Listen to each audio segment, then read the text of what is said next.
Hi guys, we're going to make buttermilk cookies. So I preheated my oven to 350 degrees, and in a large bowl I've got half a cup of butter that's been softened to room temperature, and I'm going to add 1 cup of granulated sugar to that, and now I'm going to mix it until it's creamy.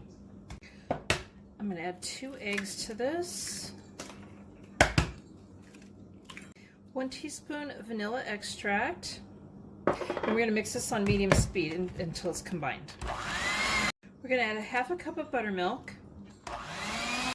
In a medium bowl, we're going to add 2½ cups of all-purpose flour, 1½ teaspoons of baking powder, a half a teaspoon of baking soda, and 1/4 teaspoon of salt. 1/4 teaspoon of nutmeg and 1/4 teaspoon of cinnamon. And we're going to whisk that together. We're going to add the flour mixture to the wet mixture a little at a time and mix in between. Cover with saran wrap and fridge for 10 minutes. I lined a cookie sheet with parchment paper. Place the dough on it in heaping tablespoonful amounts.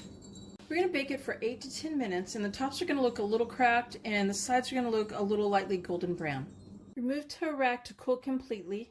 For the icing, I have 2 cups of powdered sugar and half a cup of salted butter that's been softened to room temperature, 1/8 of a teaspoon of nutmeg, 2 teaspoons of vanilla extract. I'm going to mix this on medium speed till it's spreadable. If it's too dry, I'm going to add milk a little at a time. If it's too wet, I'm going to add more powdered sugar a little at a time. So there's my buttermilk cookies. Please give my video a thumbs up and thank you guys for watching. Bye!